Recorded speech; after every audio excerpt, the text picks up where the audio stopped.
मोदी की सरकार ने एक मसौदा तैयार कर लिया है। सारे गोदाम एफसीआई दे, तुसीं हैरान होवोगे, अडानी नूं किराए ते देते। किराए ते उन्होंने सारे साल का 700 करोड़। सारा अनाज कॉरपोरेट हाउसिस के कब्जे च आ गया। उन्होंने मुढ़ला काम जोड़ा है वो मुनाफा कमाना होंगे।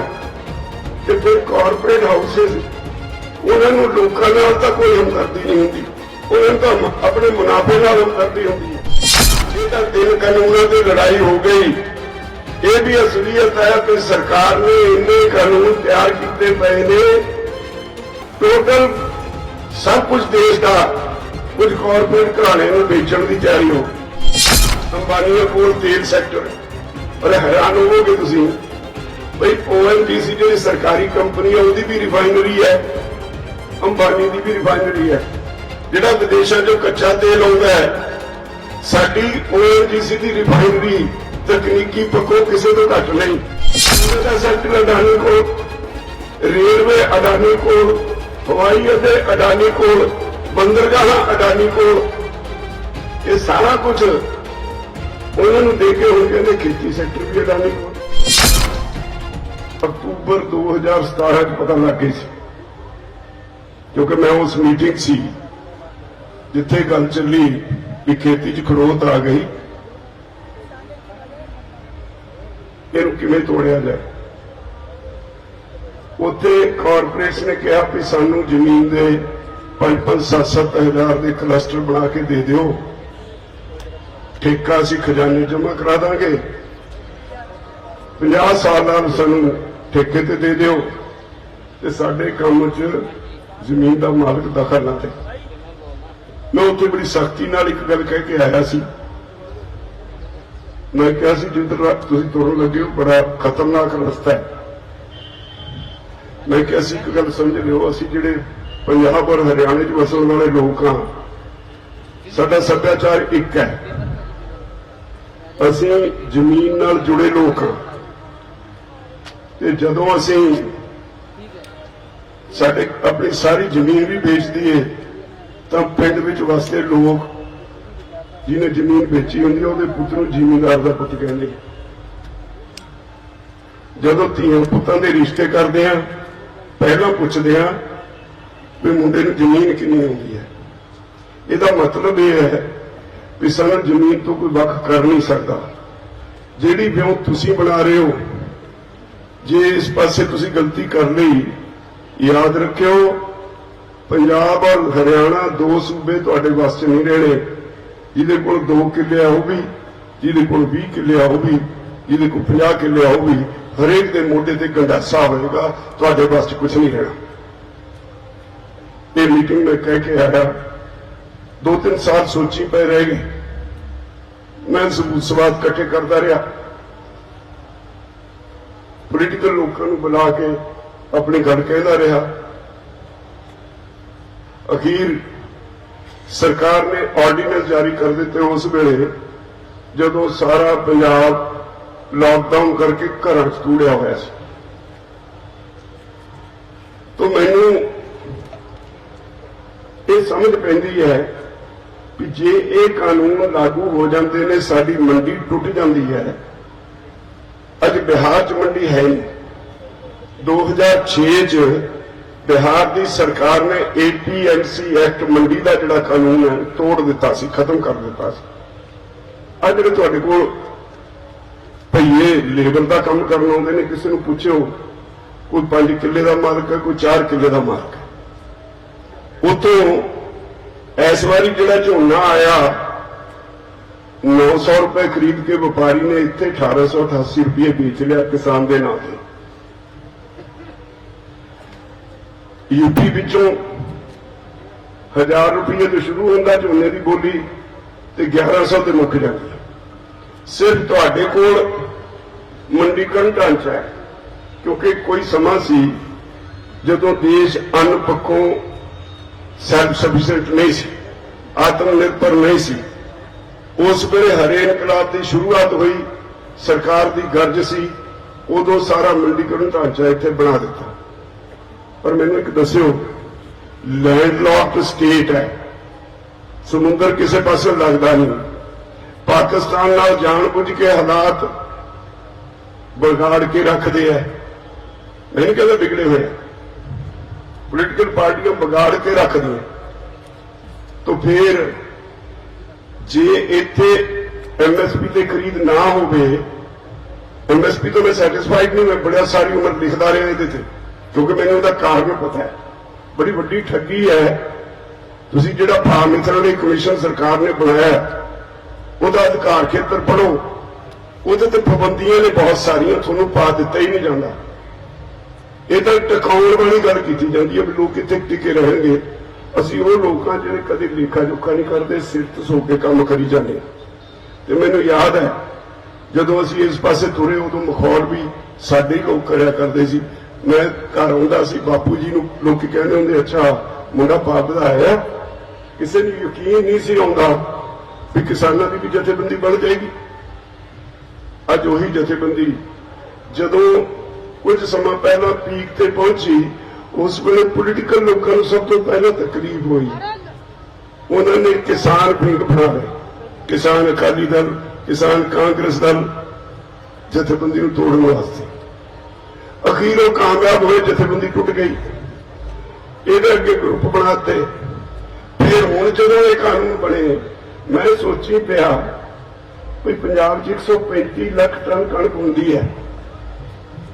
जे जिस तरह दी रिपोर्टां सरकार को आ गई, जे वो ना खरीदण तो पंजाब की कणक तो किसी ने 500 नहीं पुछनी, राह कोई है नहीं। जे देश सरप्लस हो गया, जे झोना असी इस बारी 202 लाख टन है, मैं समझता पौधा बाहरों आ गया। 185-86 लाख टन असी झोना पैदा करते हैं। इन्ना झोना असी चौल खाने वाले लोग ने, इन्ना झोना जे सरकार ने खरीदे, बिहार तो 900 में बिक जाता, इतने तो 900 में भी नहीं बिकना। मार दोगे लोगों।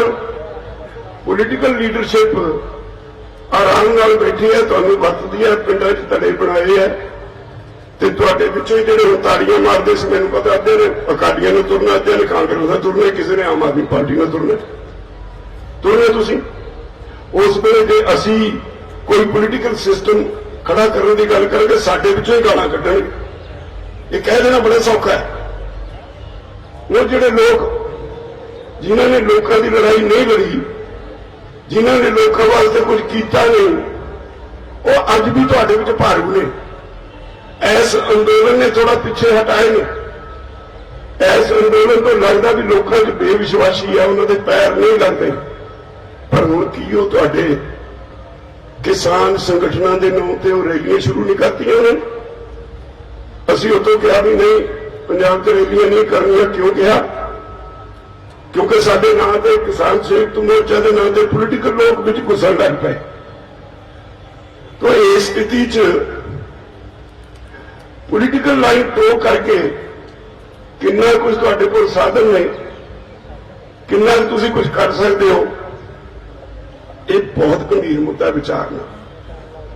पर एक गल समझ लेनी चाहिए है, ये जिहड़ी लड़ाई असीं शुरू की पिछले साल, ये सारियां जथेबंदियां इकट्ठियां कीतियां, इकट्ठे होकर असीं लड़े, तो उसका नतीजा है असीं अपना काम पूरा किया। सरकार को मेज पे बैठ के ये सिद्ध कर दिता कि तिन्ने कानून गलत ने, देश के हित च नहीं, लोगों के हित च नहीं, किसान के हित च नहीं, मजदूर के हित च नहीं।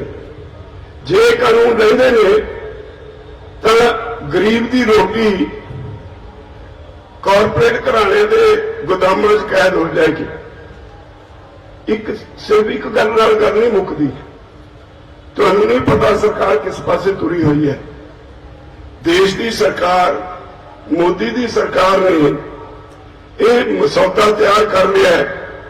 सारे गोदाम FCI दे, तुसीं हैरान होवोगे, अडानी नूं किराए ते देते। किराए ते उन्होंने सारे साल का 700 करोड़। ते उत्थे जिहड़ा समान जिहड़ा अनाज जमा हो, जे सरकार का हो 10 रुपये 94 पैसे क्विंटल का किराया लेना, सरकारी गोदाम किराया कोई होर लो। ਤੇ ਤੁਸੀਂ ਕਦੇ ਲੇਖਾ ਕਰਕੇ ਦੇਖਿਓ, ਉਹ 700 ਕਰੋੜ ਦੇ ਕੇ ਸਰਕਾਰੀ ਗੋਦਾਮਾਂ 'ਚ 2000 ਕਰੋੜ ਕਮਾਊ, ਤੇ ਤੁਹਾਡਾ ਜਦੋਂ ਸਰਕਾਰ ਮੰਡੀ 'ਚੋਂ ਨਿਕਲ ਗਈ, ਤੁਹਾਡਾ ਝੋਨਾ ਕਿਸੇ ਨੇ 700 ਨਹੀਂ ਪੁੱਛਣਾ, ਫਿਰ ਕਿਸਾਨ ਬਚ ਜਾਓ। ਇਹਦੀ ਲੜਾਈ ਲੜਨੀ ਜ਼ਰੂਰੀ ਨਹੀਂ। ਜੇ ਸਾਰਾ ਅਨਾਜ ਕਾਰਪੋਰੇਟ ਹਾਊਸਿਸ ਦੇ ਕਬਜ਼ੇ 'ਚ ਆ ਗਿਆ, ਉਹਨਾਂ ਦਾ ਮੁੱਢਲਾ ਕੰਮ ਜਿਹੜਾ ਹੈ ਉਹ ਮੁਨਾਫਾ ਕਮਾਉਣਾ ਹੁੰਦਾ ਹੈ, ਤੇ ਫਿਰ ਕਾਰਪੋਰੇਟ ਹਾਊਸਿਸ ਉਹਨਾਂ ਨੂੰ ਲੋਕਾਂ ਨਾਲ ਤਾਂ ਕੋਈ ਹਮਦਰਦੀ ਨਹੀਂ ਹੁੰਦੀ, ਉਹਨਾਂ ਨੂੰ ਤਾਂ ਆਪਣੇ ਮੁਨਾਫੇ ਨਾਲ ਹਮਦਰਦੀ ਹੁੰਦੀ ਹੈ। ਤੇ ਮੁਨਾਫਾ ਇੰਨਾ ਵੀ ਤੁਹਾਡੇ ਅਨਾਜ ਖਰੀਦ ਸ਼ਕਤੀ ਤੋਂ ਬਾਹਰ ਹੋ ਜਾਏਗਾ, ਗਰੀਬ ਆਦਮੀ ਰੋਟੀ ਨਹੀਂ ਖਾ ਸਕੇਗਾ। ਔਰ ਇਹੀ ਨਹੀਂ, ਇਹ ਤਾਂ 3 ਕਾਨੂੰਨਾਂ ਤੇ ਲੜਾਈ ਹੋ ਗਈ। ਇਹ ਵੀ ਅਸਲੀਅਤ ਹੈ ਕਿ ਸਰਕਾਰ ਨੇ ਇੰਨੇ ਕਾਨੂੰਨ ਤਿਆਰ ਕੀਤੇ ਪਏ ਨੇ, ਟੋਟਲ ਸਭ ਕੁਝ ਦੇਸ਼ ਦਾ ਕੁਝ ਕਾਰਪੋਰੇਟ ਘਰਾਣੇ ਨੂੰ ਵੇਚਣ ਦੀ ਤਿਆਰੀ ਹੋ ਗਈ। ਇਸ ਬਜਟ 100 PSU ਸਰਕਾਰੀ ਕੰਪਨੀਆਂ ਜਿਹੜੀਆਂ ਮੁਨਾਫੇ ਜਾਂਦੀਆਂ ਉਹਨਾਂ ਨੂੰ ਵੇਚਣ ਦਾ ਸਰਕਾਰ ਨੇ ਫੈਸਲਾ ਲੈ ਲਿਆ। ਤੁਹਾਡੇ ਅੰਬਾਨੀ ਕੋਲ ਤੇਲ ਸੈਕਟਰ, ਔਰ ਹੈਰਾਨ ਹੋਵੋਗੇ ਤੁਸੀਂ ਭਈ ONGC ਜਿਹੜੀ ਸਰਕਾਰੀ ਕੰਪਨੀ ਹੈ ਉਹਦੀ ਵੀ ਰਿਫਾਈਨਰੀ ਹੈ, ਅੰਬਾਨੀ ਦੀ ਵੀ ਰਿਫਾਈਨਰੀ ਹੈ। ਜਿਹੜਾ ਵਿਦੇਸ਼ਾਂ 'ਚੋਂ ਕੱਚਾ ਤੇਲ ਆਉਂਦਾ ਹੈ, ਸਾਡੀ ONGC ਦੀ ਰਿਫਾਈਨਰੀ ਤਕਨੀਕੀ ਪੱਖੋਂ ਕਿਸੇ ਤੋਂ ਘੱਟ ਨਹੀਂ, ਪਰ ਤੇਲ ਸਾਫ਼ ਹੁੰਦਾ ਅੰਬਾਨੀ ਦੀ ਰਿਫਾਈਨਰੀ 'ਚ, ਸਾਡੀ ਰਿਫਾਈਨਰੀ ਬਿਜਲੀ ਇੱਕ ਤੇਲ ਸੈਕਟਰ ਉਹਦੇ ਕੋਲ। BSNL ਸਾਨੂੰ ਟੈਲੀਫੋਨ ਦੇ ਕਨੈਕਸ਼ਨ ਦਿਆ ਕਰਦੀ ਸੀ, ਸਰਕਾਰੀ ਕਮਿਊਨੀਕੇਸ਼ਨ ਮਹਿਕਮਾ, ਉਹ ਤੋਂ ਲਾਇਸੈਂਸ ਲੈ ਕੇ ਅੰਬਾਨੀ ਨੇ ਆ ਜੀਓ ਦੇ ਜਿਹੜੇ ਨੰਬਰ ਤੁਸੀਂ ਲੈਂਦੇ ਹੋ ਸਾਰੀ ਕਮਿਊਨੀਕੇਸ਼ਨ ਮਹਿਕਮੇ ਤੇ ਕਬਜ਼ਾ ਕਰ ਲਿਆ। ਤੇਲ ਉਹਦੇ ਕੋਲ, ਕਮਿਊਨੀਕੇਸ਼ਨ ਉਹਦੇ ਕੋਲ, ਡਿਫੈਂਸ ਦਾ ਕੋਈ ਤਜਰਬਾ ਨਹੀਂ। ਡਿਫੈਂਸ ਦੇ ਵਿੱਚ ਅੱਜ ਤੱਕ ਸਾਡੇ ਜਿਹੜੇ ਫੌਜ ਦੇ ਇੰਜੀਨੀਅਰ ਸੀ, ਸਾਡੇ ਆਪਣੇ ਫੌਜ ਦੇ ਕਾਰਖਾਨੇ ਸੀ, ਉੱਥੇ ਹਥਿਆਰ ਬਣਾਉਂਦੇ ਹੁੰਦੇ ਸੀ, ਤੇ ਹੁਣ ਧੱਕੇ ਨਾਲ ਉਹ ਵੀ ਅੰਬਾਨੀ ਨੂੰ ਦੇ ਦਿੱਤਾ। ਕੋਲੇ ਦਾ ਸੈਕਟਰ ਅਡਾਨੀ ਕੋਲ, ਰੇਲਵੇ ਅਡਾਨੀ ਕੋਲ, ਹਵਾਈ ਅੱਡੇ ਅਡਾਨੀ ਕੋਲ, ਬੰਦਰਗਾਹਾਂ ਅਡਾਨੀ ਕੋਲ, ਇਹ ਸਾਰਾ ਕੁਝ ਉਹਨਾਂ ਨੂੰ ਦੇ ਕੇ ਹੁਣ ਕਹਿੰਦੇ ਖੇਤੀ ਸੈਕਟਰ ਵੀ ਅਡਾਨੀ ਕੋਲ। ਅਸਲੀਅਤ ਇਹ ਹੈ ਕਿ ਸਰਕਾਰ ਨੂੰ ਪਤਾ ਹੈ, ਰਿਪੋਰਟਾਂ ਨੇ ਵੀ ਆਉਣ ਵਾਲੇ 25-30 ਸਾਲ ਜਿਸ ਤਰ੍ਹਾਂ ਦਾ ਕਲਾਈਮੇਟ ਚੇਂਜ ਹੋਈ ਹੈ, ਮੌਸਮ 'ਚ ਤਬਦੀਲੀ ਹੋਈ ਹੈ, ਦੁਨੀਆ ਵਿੱਚ ਅੰਨ ਸੰਕਟ ਰਹਿਣਾ, ਔਰ ਕੋਈ ਵੀ ਕਾਰੋਬਾਰ ਘਾਟੇ 'ਚ ਜਾ ਸਕਦਾ ਹੈ। ਖਾਣ ਪੀਣ ਵਾਲੇ ਸਮਾਨ ਦਾ ਕਾਰੋਬਾਰ ਘਾਟੇ 'ਚ ਨਹੀਂ ਜਾਣਾ, ਕਿਉਂਕਿ ਮਨੁੱਖ ਨੇ ਸਵੇਰੇ ਦੁਪਹਿਰੇ ਸ਼ਾਮ ਢਿੱਡ 'ਚ ਕੁਝ ਪਾਉਣਾ ਹੈ। ਉਹ ਢਿੱਡ 'ਚ ਪਾਉਣ ਵਾਲਾ ਸਮਾਨ ਉਹ ਕਹਿੰਦੇ ਵੀ ਉਹਨੇ ਤੇ ਜ਼ਮੀਨ ਵੀ ਲੈ ਲਓ। ਅਮਰੀਕਾ ਵਰਗੇ ਦੇਸ਼ਾਂ 'ਚ ਹੋਇਆ, ਵਾਲਮਾਰਟ ਜਦੋਂ ਆਇਆ, ਜਦੋਂ ਇਹ ਪਾਲਿਸੀ ਪਹਿਲਾਂ ਅਮਰੀਕਾ 'ਚ ਲਾਗੂ ਹੋਈ, ਦੁਨੀਆ ਅਮਰੀਕਾ ਦੀ 80% ਦੀ ਜ਼ਮੀਨ ਵਾਲਮਾਰਟ ਵਰਗੇ ਕੋਲ ਹੈ। ਬਿਲ ਗੇਟਸ ਕੋਲ ਪੂਰੇ 3 ਲੱਖ ਏਕੜ ਜ਼ਮੀਨ ਹੈ। ਇੰਨੇ ਕਮਰੇ ਤਾਂ ਨਹੀਂ ਹੋਏਗੇ, ਇੰਨੀ ਜ਼ਮੀਨ ਇਕੱਠੀ ਕਰੀ ਜਾਂਦੇ ਨੇ। ਉਹਨਾਂ ਨੂੰ ਪਤਾ ਹੈ ਵੀ ਅਸੀਂ ਆਪਣੇ ਗੱਡੀ ਆਪਣੇ, ਜਦੋਂ ਸਾਰਾ ਸਾਡਾ ਕਬਜ਼ਾ ਹੋ ਗਿਆ। ਅੱਜ ਇਹ ਜਿਹੜੀ ਲੜਾਈ ਹੈ, ਇਹ ਮੋਦੀ ਤੱਕ ਸੀਮਤ ਨਹੀਂ, ਇਹਦੇ ਪਿੱਛੇ ਸਾਰੀ ਦੁਨੀਆ ਦਾ ਕਾਰਪੋਰੇਟ ਕਲਚਰ ਉਹ ਆ ਕੇ ਖੜਾ ਹੋ ਗਿਆ। ਇਹ ਠੀਕ ਹੈ, ਅਸੀਂ ਮੇਜ਼ ਤੇ ਬੈਠ ਕੇ ਉਹਨਾਂ ਨੂੰ ਹਰਾਇਆ, ਕੱਲੇ ਕੱਲੇ ਕਾਨੂੰਨ ਤੇ ਕੱਲੀ ਕਲੌਜ਼ ਤੇ ਬਹਿਸ ਹੋਈ, ਉਹ ਲਿਖਦੇ ਚਲੇ ਗਏ, ਚੰਗਾ ਜੀ ਆਹ ਕਲੌਜ਼ ਤੇ ਬਹਿਸ ਹੋ ਗਈ ਤੇ ਚਾਹ ਸੋਧ ਕਰ ਦਿੰਦੇ, ਦੂਜੀ ਕਲੌਜ਼ ਤੇ ਬਹਿਸ ਹੋਈ ਤੇ ਚਾਹ ਸੋਧ ਕਰ ਦਿੰਦੇ, ਇੱਕ ਲੰਬੀ ਲਿਸਟ ਸੋਧਾਂ ਦੀ ਬਣ ਗਈ। ਅਸੀਂ ਕਿਹਾ ਕਿ ਜੇ ਇੰਨੀਆਂ ਸੋਧਾਂ ਕਰਨੀਆਂ ਤਾਂ ਇਹਨੂੰ ਵਾਪਸ ਕਿਉਂ ਨਹੀਂ ਲੈ ਦਿੰਦੇ? ਉੱਥੇ ਚੁੱਪ ਨੇ। 3 ਕਾਨੂੰਨਾਂ ਨੂੰ ਅਸੀਂ ਸਿੱਧ ਕਰ ਚੁੱਕੇ ਵੀ ਇਹ ਲੋਕਾਂ ਦੇ ਹਿੱਤ 'ਚ ਨਹੀਂ, ਦੇਸ਼ ਦੇ ਹਿੱਤ 'ਚ ਨਹੀਂ, ਗਰੀਬ ਦੇ ਹਿੱਤ 'ਚ ਨਹੀਂ, ਕਿਸਾਨ ਦੇ ਹਿੱਤ 'ਚ ਨਹੀਂ।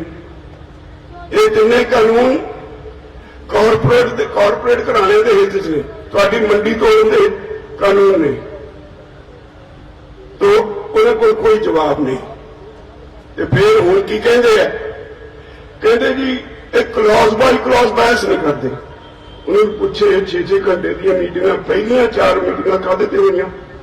क्लॉज बाय क्लॉज बहस हुई ना, जदों मीटिंगां 'च कोई जवाब नहीं दिता, इसे करके तो असीं यस और नो लिख के बैठे। और 11वीं मीटिंग जिहड़ी है उसदे बाद उन्होंने चुप साध रही, क्योंकि जवाब कोई नहीं, फेस कर नहीं सकते।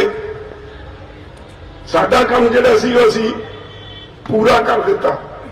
हुण सरकार ने राज हट अपनाया होया, सरकार ते भी दबाव है, सारे कॉरपोरेट घराणिਆਂ ਦਾ दबाव है।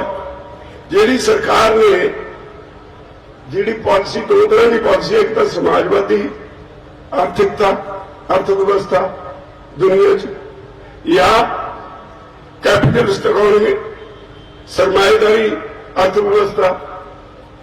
विकसित देशों में सरमाएदारी अर्थव्यवस्था है, वो इस स्टेज से आ गई, उन्होंने अगे कुछ लभदा नहीं। तो तुहाडे देश में समाजवादी अर्थव्यवस्था है, पर समाजवादी होने के बावजूद क्योंकि पोलिटिकली असीं बहुत कमजोर सी, पॉलिटिशियन ने तुहाडा ख्याल नहीं किया। पॉलिटिशियन ने राजनीति व्यापार बना ली। पॉलिटिशियन ने सोचा भई इन्हां लोकां नूं मूर्ख बनाओ, पहला इन्वेस्टमेंट करो, पैसे खर्चो। हर पॉलिटिशियन नूं पता है किहड़े पिंड विच किहड़े शराब नाल वोट दिंदे ने, किहड़े पैसे नाल वोट दिंदे ने, किहड़े लोग ने जिहड़े धड़ेबाजी च वोट दिंदे ने। कोई अकालियों का धड़ा, कोई कांग्रेस का धड़ा, वो धड़े च बन के वोट लेंदे ने, पैसा खर्चते ने, ते जदों MLA बन जाते ने, वजीर बन जाते ने, फिर तुहाडे कोलों हत्थ बनाउंदे ने। E5 चैनल पंजाबी हुणे सबसक्राइब करो, बैल आइकन ते क्लिक करो।